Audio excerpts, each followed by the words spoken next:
بسم اللہ الرحمن الرحیم، السلام علیکم رحمۃ اللہ وبرکاتہ۔ امید آپ لوگ خرید سے ہوں گے۔ چیپٹر نمبر 5 پہ پہنچ چکے ہم لوگ، اور اس چیپٹر کے ٹوٹل 6 لیسن ہیں، تو وہی روٹین رہے گی کہ دو لیسن ہم کریں گے، یعنی 3 ویڈیوز بنیں گی چیپٹر نمبر 5 کی، اس کے بعد 2 چیپٹر رہ گئے ہیں، چھٹا اور ساتواں۔ اس چیپٹر میں ہم قسم کے احکام اور مسائل پڑھیں گے، اور دوسری بھی انتہائی اہم چیز ہے، گواہی کے احکام اور مسائل پڑھیں گے۔ چلتے ہیں ٹیکسٹ بک کے اندر۔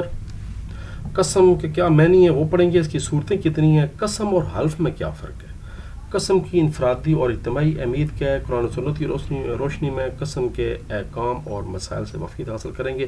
جھوٹی قسم کیا ہوتی ہے اور اس سے کیا جو ہے نا وہ نقصانات ہوتے ہیں، اس سے اجتناب والے جو ہیں تاکہ ہم لوگ بن سکیں، یہ پڑھیں گے۔ اور سب سے پہلے MCQ پڑھیں گے۔ یمین کا کیا مطلب ہے؟ عربی میں قسم کو یمین کہتے ہیں۔ کس قسم پر کفارہ ہے؟ یمین منعقدہ جو ہے اس قسم پر کفارہ ہوتا ہے۔ پختہ ارادے سے جو قسم کھائی جاتی ہے اس کے کفارے کی صورت کیا ہے کہ 10 مساکین کو کھانا کھلایا جائے، یا پھر رکھا ہوا ہے کہ 3 دن کے روزے رکھے۔ قسم توڑنے والے پر روزے لازم ہے 3، ٹھیک ہو گیا جی، یہ نیچے 3 لکھا ہوا آ گیا۔ حدیث مبارکہ میں یاد رکھیں قسم صرف اللہ تعالیٰ کی کھائی جا سکتی ہے، اس کے علاوہ کسی اور کی قسم کھانی شرک اور کفر ہے۔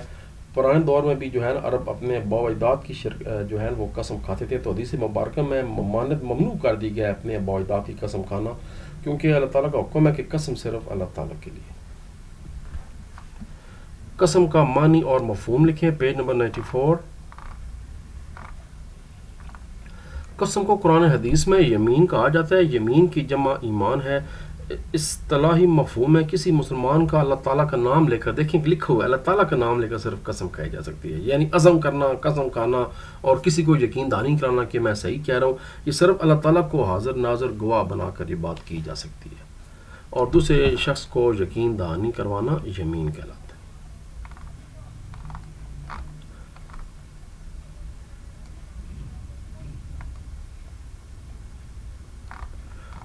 شارٹ کوسچن نمبر 2 ہے، قسم کی اقسام لکھیں، پیج 95، یہ 95 پیج ہے۔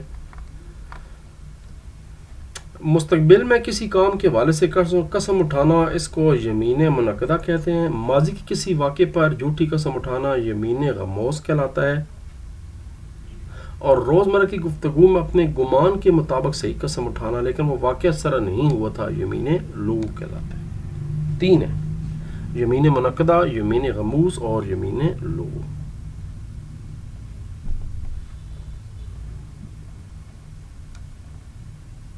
اور جو کفارہ ہے وہ یمین منعقدہ کا لکھا ہوتا ہے، جس قسم کفارہ ادا کرنا ہے وہ یمین منعقدہ ہے۔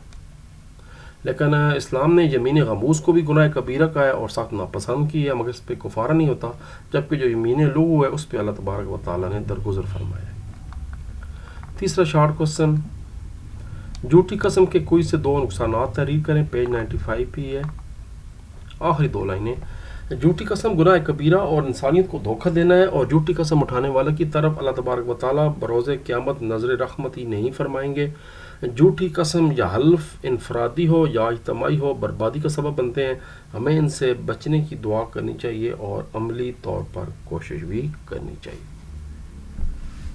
یعنی انفرادی طور پر بھی نقصان ہو جاتے ہیں، جھوٹی قسم حلف اٹھانے سے بے گناہ کو رگڑا مل جاتا ہے، سزا مل جاتی ہے، عدالتوں میں جھوٹی قسم سے کیا مسائل پیدا ہو جاتے ہیں، خود آپ دیکھ لیں، معاشرے میں جو ہے مسائل پیدا ہو جاتے ہیں، گھر میں قسم جھوٹی سے مسائل پیدا ہو جاتے ہیں، تو یہ انفرادی اور اجتماعی دونوں طرح کی بربادی کا سبب بنتی ہے۔ لانگ کوسچن ہے، قرآن و سنت کی روشنی میں قسم کے کیا احکام ہیں اور مسائل ہیں وہ بتانے ہیں۔ ڈیفینیشن پہلے تو بتا دیں 2 لائنوں میں ہائی لائٹ کروا دیتا ہوں۔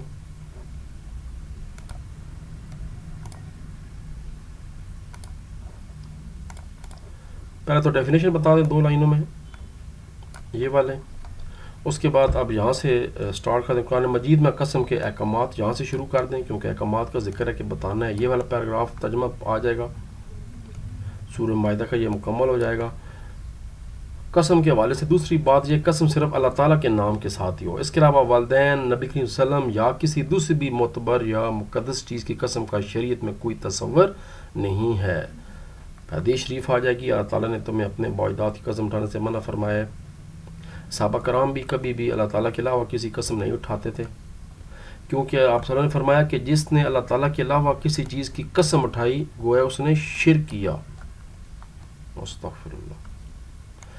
تیسری بات جو ہے وہ اس کا کفارہ ہے قسم توڑنے پر، وہ بتا دینا ہے، یہاں تک کر دیں۔ اب نیچے پھر قسم کا آپ بتا دیں کہ قسم کا کفارہ کیا ہے، وہ بتا دیں۔ 10 مساکین کو کھانا کھلائے، یا 10 مساکین کو لباس پہنائے، یا غلام جو لونڈی آزاد کرے جو ہر قسم کے عیب سے پاک ہو۔ اگر یہ 3 اشیاء نہیں دے سکتا تو 3 دن کے روزے رکھے۔ بس یمین منعقدہ کہہ دیں، یہاں تک ہو جائے بس۔ تو یہ تقریباً آدھا صفحہ یہ ہے، اور پہلا پیراگراف ہے، اور اس کے بعد یہ قرآن مجید کی آیات مبارک ہے۔ بس یہ ہو گیا، یہ پیراگراف پہلا یمین کہلاتا ہے۔ اس کے بعد یہ والا آ گیا، یہ ایک لائن،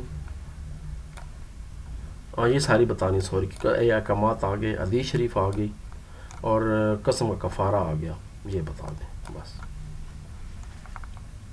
اگلا جو لیسن ہے وہ ملتا جلتا ہے، وہ ہے گواہی۔ گواہی بھی بہت ہی جو ہے ایک بڑی اہم چیز ہے۔ یہاں پر بھی بڑے لوگوں کے ساتھ ظلم کی جاتے ہیں، جھوٹی گواہی دی جاتی ہیں، لوگوں کو پھنسا دیا جاتا ہے، معاشرے میں فساد برپا کیا جاتا ہے۔ تو گواہی کے لیے جناب پہلے تو گواہی کا MCQs کرنے کی کوشش کرتے ہیں۔ گواہی کے لیے قرآن مجید میں لفظ استعمال ہوئے شہادت۔ گواہی دینے والے شخص کو گواہ کہتے ہیں۔ کسی بھی معاملے میں گواہی دینے کے لیے مردوں کی تعداد 2 ہونی چاہیے۔ اگر 2 مرد نہ ہو، ایک مرد ہو تو پھر ساتھ 2 عورتیں ہو جائیں گی۔ اگر ایک عورت بھول جائے تو دوسری اس کو یاد دہانی کرا دے، یعنی عورت کی آدھی گواہی ہوگی تو 2 عورتیں مل کر ایک گواہ وہ ہوگی اور ایک مرد ہوگی، یعنی مرد ایک ہونا ہر صورت میں لازمی۔ آنکھوں دیکھا واقعہ جو بیان کی جاتا ہے اس کو عینی شہادت کہا جاتا ہے۔ جو سنا سنایا واقعہ ہوتا ہے وہ سمی شہادت ہوتی ہے۔ شہادت پر شہادت وہ ہوتی ہے کہ آپ نے خود شہادت دی تھی اور اپنی شہادت کو درست ثابت کرنے کے لیے ایک گواہ لے آئے ہیں اپنی شہادت کے اوپر۔ جب صرف 2 گواہ موجود ہوں تو گواہی فرض ہو جاتی ہے۔ قرآن و سنت کی روشنی میں گواہی کی فرضیت اور اہمیت بیان کریں قرآن، یعنی گواہی کب فرض ہوئی، اس کی کیا ضرورت ہے۔ گواہی کے لیے قرآن و سنت میں شہادت کا لفظ استعمال ہوا ہے۔ شہادت کا مطلب ہے کسی چیز یا معاملے کو اپنے نہیں یہ تو لانگ کوسچن ہے، سوری، یہ نیچے میں نے آلریڈی مینشن کیا، یہ شارٹ کا سمبھانا ہے، فرضیت کی بتا رہے ہیں کہ کب فرض ہوئی ہے، یہاں سے شارٹ کا سمبھانا شروع کرنا ہے۔ ارشاد باری تعالیٰ ہے ولا یا بشہداء اذا ما دعوا، سورہ بقرہ آیت مبارکہ نمبر 282۔ ترجمہ جب بھی گواہوں کو بلایا جائے تو وہ انکار نہ کریں۔ یہاں تک کرنے کے بعد اس کا اگلا حصہ یہاں سے پھر شروع کرنا ہے۔ اسلام میں شہادت جو ہے وہ امانت کی طرح ہے، جس طرح باقی امانتیں پوری کرنا لازمی ہیں، بالکل اس طرح گواہی دینا بھی امانت ہے جو ادا کرنا نہایت ضروری ہے۔ یعنی پہلے آپ نے یہ بتانا ہے، یہاں سے لے کر انکار نہ کریں، کیونکہ یہ تینوں شارٹ کوسچن اکٹھے ہیں اور مکس ہیں، اس لیے میں نے ڈفرینٹ کلر دے دیے ہیں۔ ارشاد باری تعالیٰ سے لے کر انکار نہ کریں، اور اس کے بعد اسی کے آگے پھر یہ بھی شامل کرنا ہے، اسلام میں شہادت امانت کی طرح ہے، جس طرح باقی امانتیں پوری کرنا لازم ہے، بالکل اس طرح گواہی دینا بھی امانت ہے جو ادا کرنا نہایت ضروری ہے۔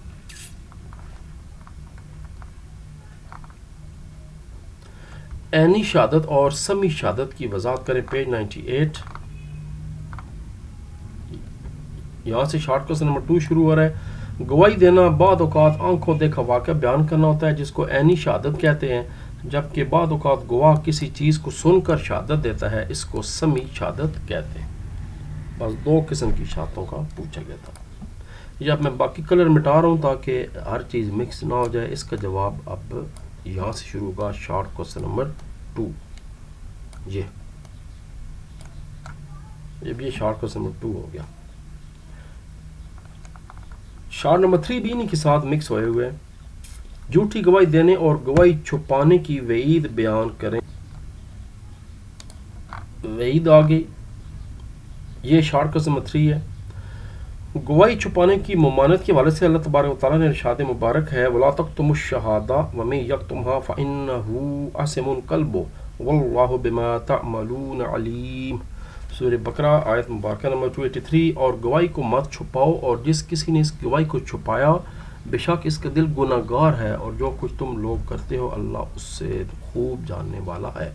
ایک بات یہ ہوگی گواہی چھپانے کی ممانت کے حوالے سے ارشاد باری تعالیٰ ہے، ترجمہ حوالہ دے دی کریں سورہ بقرہ آیت مبارکہ 283.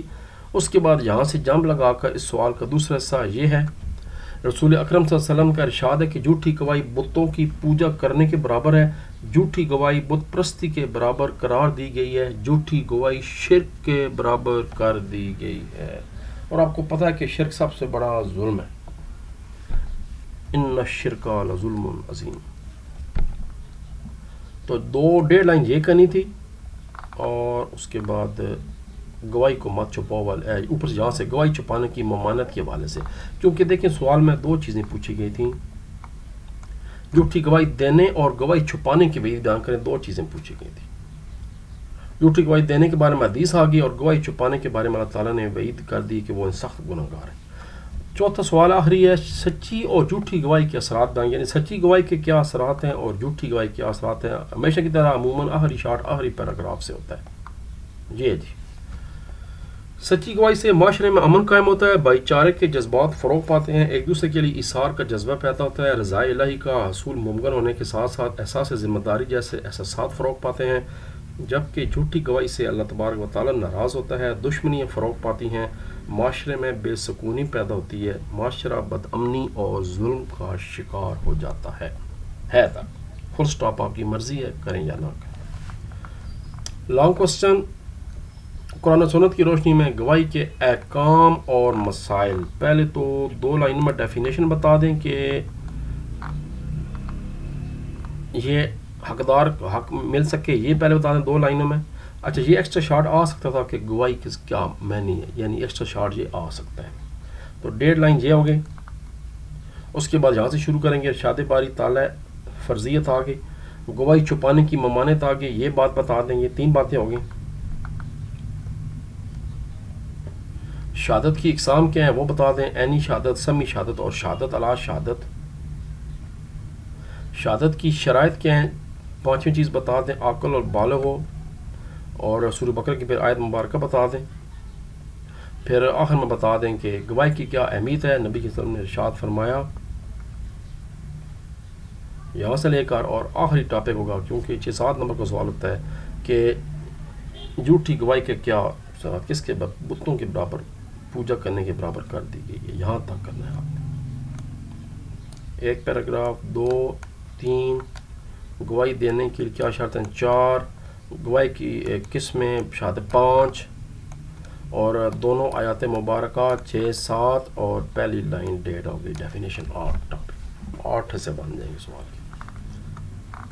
یہ اہم سوال تھا. درمیان والے جو ہمارے چیپٹرز ہیں ان میں سے لانگ بہت زیادہ آ جاتے ہیں.